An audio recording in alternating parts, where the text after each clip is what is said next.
안녕하세요. 오늘도 혈파고로 여러분을 만나게 됩니다. 여러분, 공부들 잘 되십니까? 여러분의 공부하는데 조금이라도 도움이 되길 바라면서 오늘도 이렇게 찾아뵙고 있네요. 여러분, 이 부동산학 공부하시면서 어렵다 하면 첫째 학개론도 좀 만만치 않고, 민법, 그렇죠. 또 가장 또 객관적인 평균 점수도 낮은 공법 이렇게 있는데 오늘 그 민법과 관련해서 민법에 접근하는 데 있어서 바탕이라고 해야 될까요? 그걸 좀 깔아드리고 싶습니다. 그게 없이 하는 거하고 그것이 있는 경우하고가 많이 그 학습의 어떤 질이나 그런 것들이 달라질 수 있다고 보기 때문에 급한 대로 드릴 부분 드리고 조금씩 상세화시키는, 정교화시키는 방식으로 여러분과 만나고자 합니다. 잠깐 요걸 보실까요?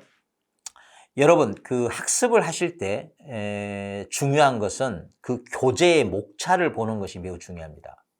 그리고 그 목차를 나름대로 이해를 하셔야 돼요. 막연하지만 흐름을 좀 느껴보셔야 됩니다. 그래야만이 학습을 의미 있게 진행시킬 수 있습니다. 한 번에는 안 됩니다.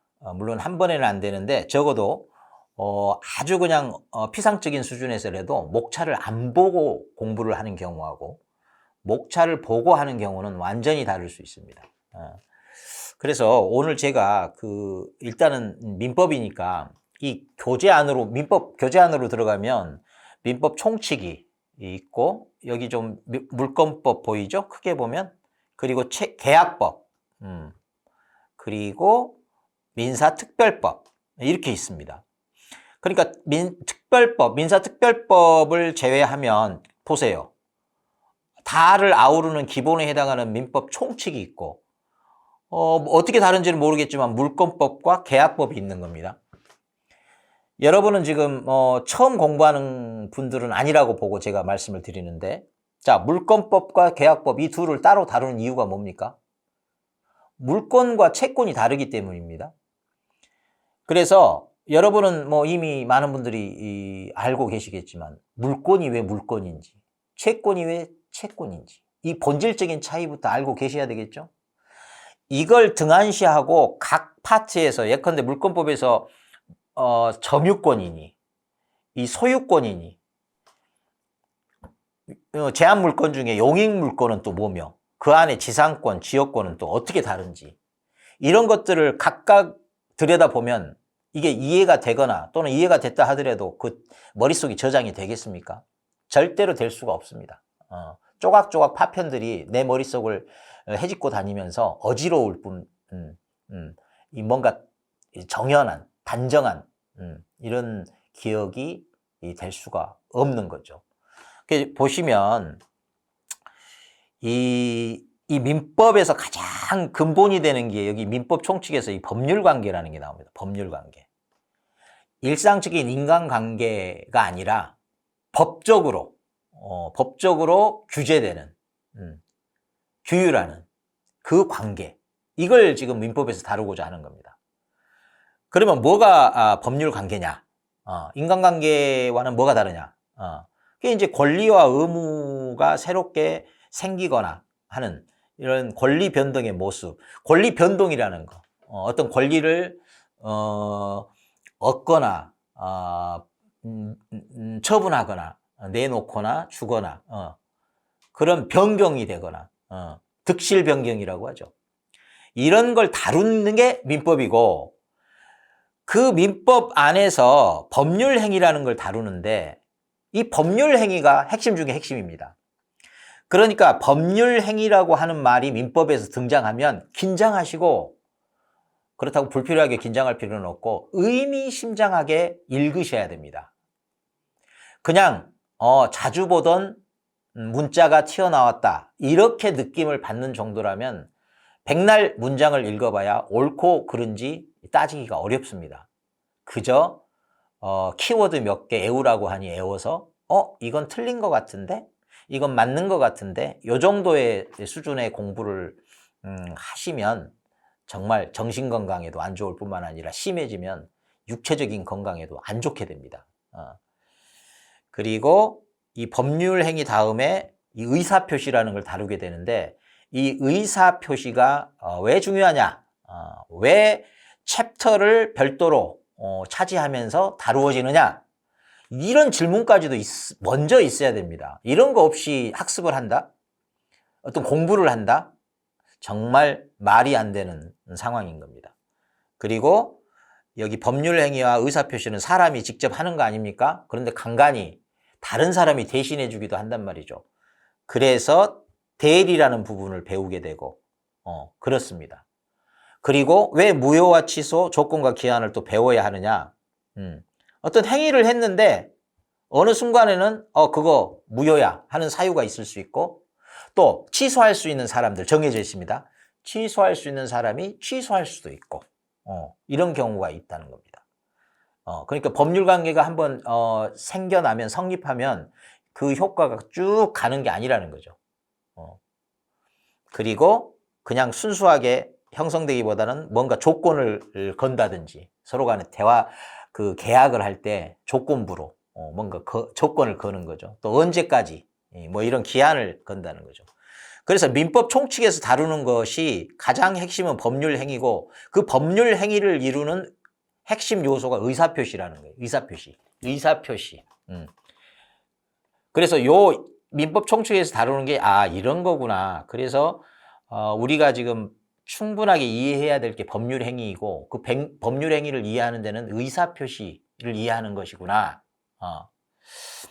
그리고 이 기본을 가지고 권리 변동을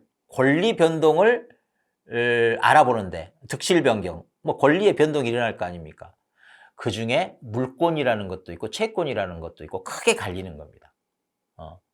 그래서 일단은 이 민법 총칙에서 이 민법에 대한 기본적인 틀, 그걸 먼저 느끼시라.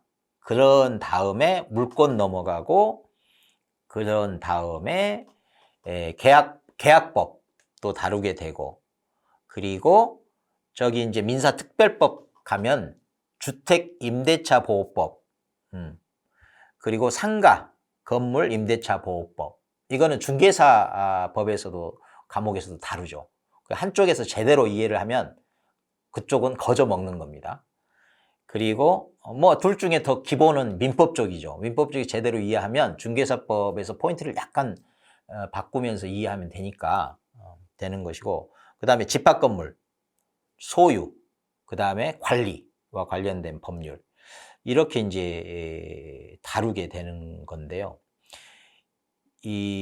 그리고 제가 여기에 이제 타이틀을 제가 입력을 못했는데 요 가등기 담보법 다루는 것까지 해서 특별법으로 다루고 있습니다.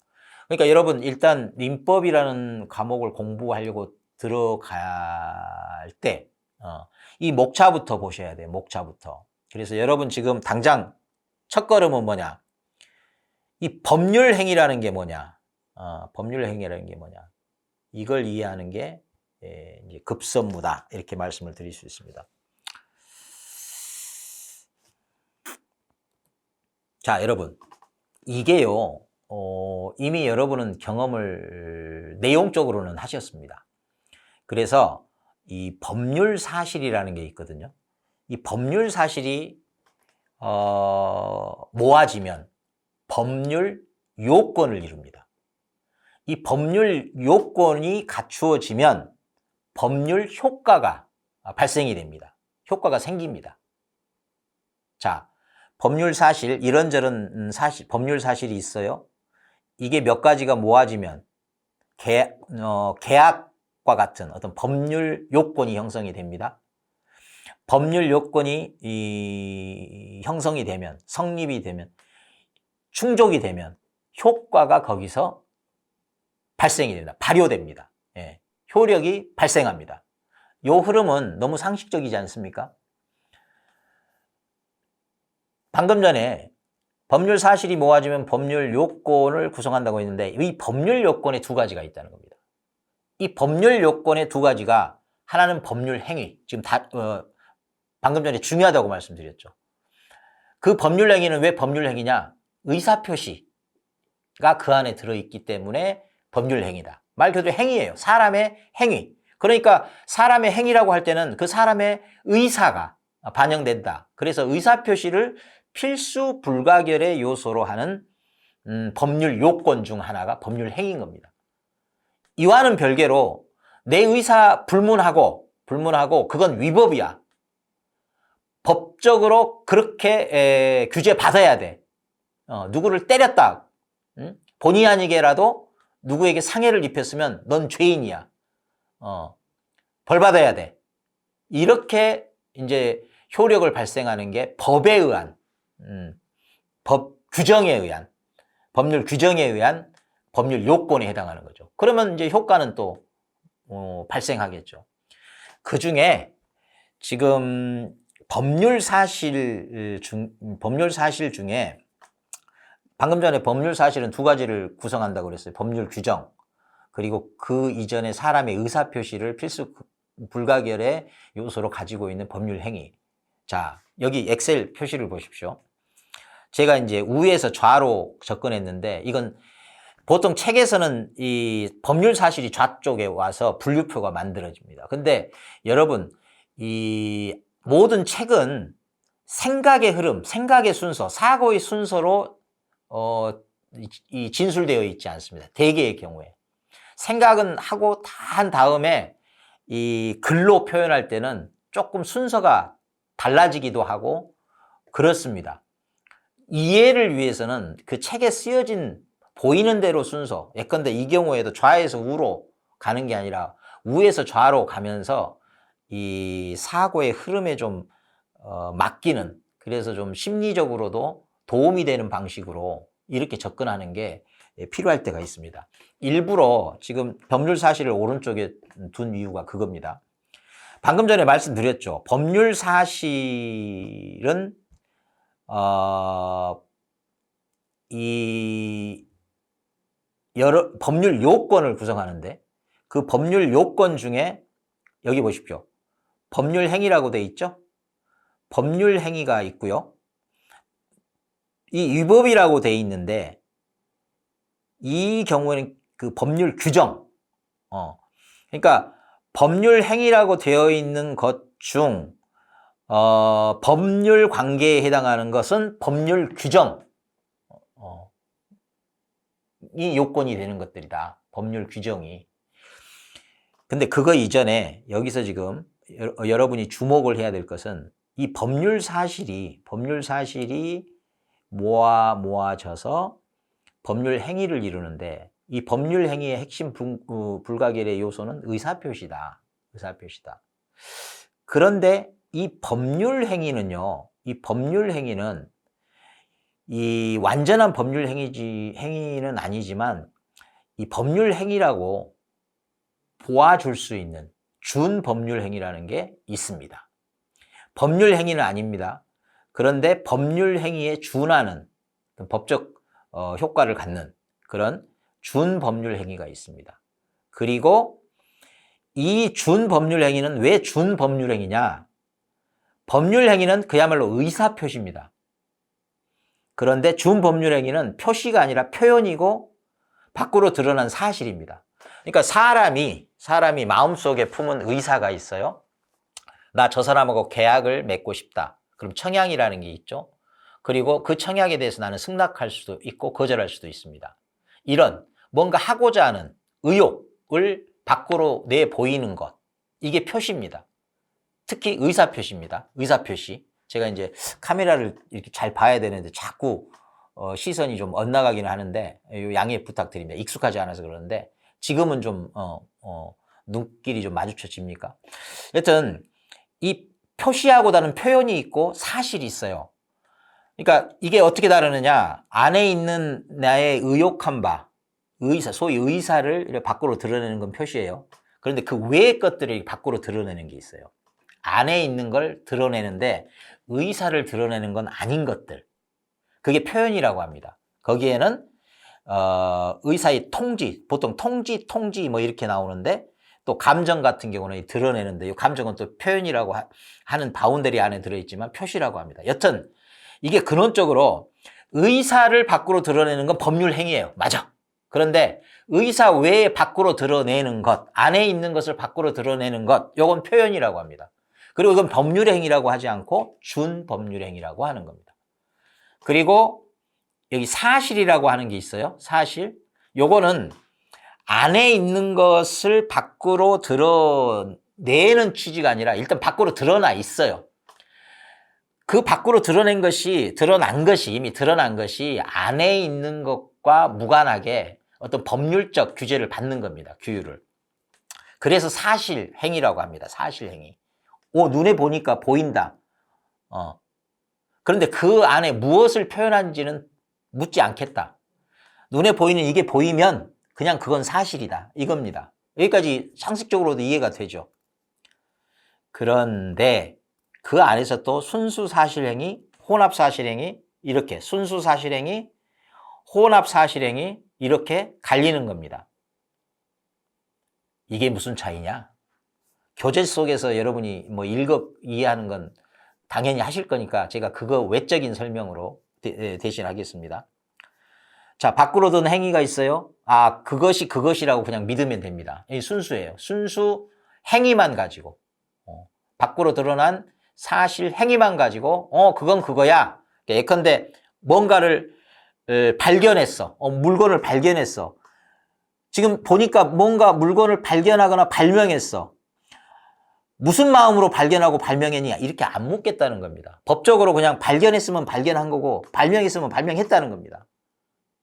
무슨 말씀인지 아시겠죠? 그런데 이와는 달리 부부간 동거 또는 물건 인도 뭘로 예를 들어야 될지 모르겠는데 일단은 부부간 동거 가지고 해볼까요? 외형적으로는 함께 있어요. 함께 살아요. 그런데 살 의사를 그 안에 품고 있지 않으면 동거로 안 보겠다는 겁니다. 자, 먼저는 1차적으로 같이 사네. 외형적으로 동거네. 그런데 그 안에 본인의 의사가 있었나? 까지 보면 이게 섞였으니까 혼합사실행위라고 합니다. 자, 우선은 사실행위 그러면 일단 바깥에서부터 판단한다. 거기서 멈추면 순수사실행위. 그 머릿속에서 뭔가 정신작용이 있었겠고 그것이 단순한 정신작용이 아니라 어떤 의사가 결부되어 있을 때 그거는 혼합사실행위다. 근데 이게 의사 표시하고는 또 어떻게 다릅니까? 안에 하고자 하는 의욕이 이미 있었어요. 그것이 밖으로 그냥 나타난 거야. 예. 그러니까 안에 주목하는 거예요. 안에 먼저 주목한 의사 표시인 거고 바깥을 보니까 뭐 같아. 그런데 그게 그것이려면 뭔가 조금 보태져야 돼. 의사가. 그래서 물어야 되겠죠. 그럴 의사가 있었냐? 동거할 의사가 있었냐? 뭐 이렇게 물어야 되겠죠. 이제 이런 상황인 거예요. 그래서 자, 의사 표시는 법률행위. 그거 아닌 건 다 표현이거나 사실인데 이 모두가 그냥 뭉뚱그려서 준법률행위라고 한다. 여기까지 느낌 오십니까? 그러니까 이 느낌 가지고 그 최고, 거절, 뭐 청약의 유인 요 위쪽으로 지금 다 또 세부 분류들이 있지 않습니까? 요것들을 이해하고 느낌 받으면서 분류를 해내셔야 돼. 그래야 그러면 이거 복잡한 이 분류표에서 그거는 사실행위인데 발견은 그냥 눈으로 보면 아는데 그러면 의사는 필요해? 이 의사 없이도 발견할 수 있지. 이 정도는 돼야 순수 사실행위다. 이렇게 분류해낼 수 있겠죠. 그리고 이런 것들은 의사 안에 있는 나의 의혹한 바를 표현한 건 아니기 때문에 표시한 건 아니기 때문에 이거는 준법률 행위에 멈추고 그리고 진정으로 의사를 표시된 것만이 법률행위다. 이렇게 느낌적으로 접근을 하셔야지 이 표 지금 애우려고 들면 애워지겠습니까? 근데 이게 이해 끝에 애워져 있어야 민법 공부했다 할 만합니다. 왜냐? 이 표 안에는 앞으로 배울 민법 관련 모든 것들이 들어있다고 해도 과언이 아닙니다. 네. 그러니까 이 분류표는 총론에서 다루어지지만 결국은 시작이지만 끝이 되는 피상적으로 시작을 하긴 하지만 나중에 민법 공부를 충분히 하게 되면 너무나 이해하고 간직해야 될 그런 종류의 표인 겁니다. 예. 자, 그래서 연이어서 다시 한번 설명을 할게요. 자, 그러면 이 법률행위나 준법률행위, 이 이게 여튼 법에 합당하면 적법입니다. 자, 보세요. 방금 전에 법률행위냐 준법률행위를 따졌죠. 그거를 따졌는데 사실은 이 둘은 일단은 어떻게 해야 돼요? 적법해야 됩니다. 적법해. 예. 그러지 않으면 뭐라 그래요? 위법하다고 합니다. 위법. 그리고 이 위법 안에 채무불이행이나 불법행위가 이제 분류로 들어가는 거죠. 그리고 적법하거나 위법하거나 이 둘 모두 어떤 겁니까? 사람이 뭔가 이렇게 그 외부적으로 표현한 거예요. 표시가 됐든 표현이 됐든. 그리고 그게 불법적인 것이라도 뭔가 표현한 거죠. 밖으로 드러낸 거예요. 행위라고 할 만한 것들인데 그게 이제 외부적으로 드러난 것들이죠. 그런데 그 사람이 머리를 가지고 행위를 하는데 외부적인 것만 있겠어요? 그냥 안에 머릿속에 머물러 있는 것도 있을 거 아닙니까? 그 머물러 있는 게 이제 내부적이라고 하는 소위 의식이라고 바꿔 이해할 수도 있는 부분이겠죠. 그러나 밖으로 드러나지는 않았다. 예, 그래서 이 내부에 머무는 건 뭐 의사적, 관념적 뭐 이렇게 구분을 하는데 의사적이라는 말 그대로 아까 말씀하신 의욕하는 바를 그냥 표현은 밖으로 드러내지는 않고 머릿속에 가지고 있다, 마음속에 가지고 있다 이러면은 이제 의사적이라고 하고 뭘 안다, 알고 있다, 모르겠다, 믿는다, 안 믿는다 이런 부분이면 그 영어로 표현하면 will 또 knowledge 이렇게 구분할 수도 있겠네요. 이 느낌이니까 요 느낌 가지고 이해를 구분을 해내시면 좋아. 여기까지는요. 밖으로 드러내든 안 드러내든 사실은 어떤 공통점이 있습니까? 바로 사람이 머리를 쓰면서 있을 수 있는 것들이다. 그래서 사실 이게 좀 그 예전에 우리 그 역사가 있어서 일본어식 표현이긴 한데 용태, 용태. 그러니까 머리를 쓰는 것과 관련된 모든 것들, 인간 정신작용과 관련된 것들을 뭉뚱그려서 용태라고 합니다. 용태. 사실 그 인간의 마음은 이렇게 그 얼굴에 금방 나타난다고 하죠. 용자가도 모습이고 태도 모양이고 그래서 이 밖으로 드러낸 것이긴 하지만 이런 것들은 항상 마음이 먼저 있고 정신이 작용하고 그러면서 그게 드러나는 거죠. 이런 것들은 용태라고 해요. 용태. 그러니까 용태 그러면 정신과 관련돼 있다. 머리 없이 나타나는 일들이 아니다. 생겨나는 일들이 아니다. 그러면 머리 없이 나와는 아무 상관없이 발생하는 것들은 뭐라고 그래요? 여기 제일 밑에 사건이라고 합니다. 사건. 예. 느낌 옵니까? 사건, 내 머리 정신작용과는 관계없이 태어날 수도 있고 죽을 수도 있고 느낌 옵니까? 시간은 나와는 상관없이 흘러가고 등등등. 부합이니 혼안이 혼동이니 부당이더니 요건 민법 안에 각 그 맥락에 들어가면 배우게 됩니다. 그런데 그러기 전에 어떻게? 사건이라는 거. 그리고 사건과는 다른 용태라는 게 있다는 거.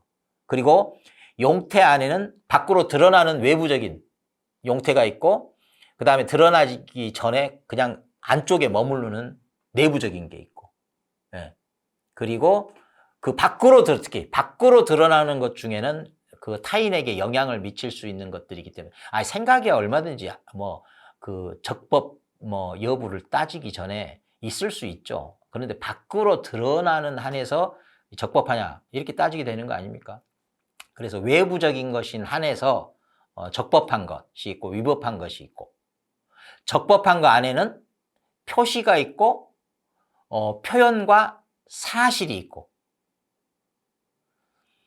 그중 특히 의사 표시는 뭐라고 그래요? 법률행위라 하고 그것이 아닌 것이 드러난 것들은 사실은 이 법률행위가 아니라 준법률행위라고 하고 그 안에 이렇게 드러난 것 중에는 표현이 있고 사실이 있다. 표현은 역시 안에 있는 것을 드러내는 거지만 의사는 아니다. 그래서 의사 표시라고 하지 않고 의사 통지, 또 관념 통지 이렇게 얘기하는 겁니다. 아까 이게 안에 표시가 안 되고 밖으로 드러나지 않고 머물러 있으면 뭐라 그랬어요? 의사적, 관념적 해가지고 내부적 용태라고 합니다. 그 용태 둘을 외부적, 내부적 이렇게 가릴 때. 예. 근데 드러나면 어떻게 돼요? 방금 말씀드린 대로 의사의 통지, 관념의 통지, 또 속에 있던 감정이 이렇게 밖으로 드러나면 이때는 그냥 그 표현이란 말 안에 이렇게 아울러지지만 일단은 표시라고 하고 그 세 가지를 아울러서 표현 이렇게 하는 겁니다. 그리고 사실은 뭐라고 그랬어요? 이게 사실만 그냥 외형적인 드러난 것만 따진다. 법률 관계를 따질 때 그것만 가지고 논한다. 그 논할 때 앞에 너 그 의사가 있었냐? 그럴 만한 의사가 있었냐? 요렇게까지 따지면 혼합 사실행위. 여튼 사실행위는 사실행위다. 어떤 점에서 밖으로 드러나서 눈에 보인다. 이게 이제 사실행위다. 이렇게 이 느낌을 다 가지고 이 표를 읽어내셔야 됩니다. 근데 그 배운 만큼 읽어내집니다. 지금 그런데 그 민법을 다 배우기 전에 미리 또 시작으로서도 필요한 부분이 있습니다. 그 부분만큼 일단 말씀을 드린 거고요. 제가 말씀드린 것은 지금 순서가 지금 그리는 건 법률 사실부터 그러니까 이렇게 된 겁니다. 그 보통의 교재는 법률 사실이 좌측으로 와서 오른쪽으로 가면서 쭉 하나씩 설명을 해 나가는데 제가 보기에 사고의 흐름상 학습의 효율을 감안했을 때 법률 행위 가장 핵심이 되는 코어에서부터 시작해가지고 이것이 무엇과 약간 다른지 그러면서도 이 둘을 아우르는 바운더리가 어떤 기준에 의해서 아울러지는지 이렇게 해서 접근을 한 겁니다. 그러니까 여러분도 이 표를 떠올릴 때는 이 생각의 순서대로 떠올리는 게 응용력이 발휘되는 방식이다. 자꾸 이제 여러분과 시선을 맞추다가 뭔가에 홀려서 지금 자꾸 시선을 옆으로 돌리고 있는데 다시 한번 양해 구합니다. 노력하겠습니다. 자, 여기까지. 여러분, 저기 그 왼쪽 끝자락에 최고, 거절, 청하게, 유인 이러면서 이제 앞으로 민법에서 다루게 될 거예요. 다루게 되는데 이거를 문자적으로만 읽어내지 않으려면, 읽고 말지 않으려면 바로 이 분류표에서 이 느낌을 가지고 읽어내셔야 됩니다. 다시 한번 부탁의 말씀을 드리고 또 한번 잔잔이네요. 잔소리 아닌 잔소리, 필요한 잔소리입니다. 오늘 여기까지 여러분에게 말씀드리고 마치겠습니다. 감사합니다.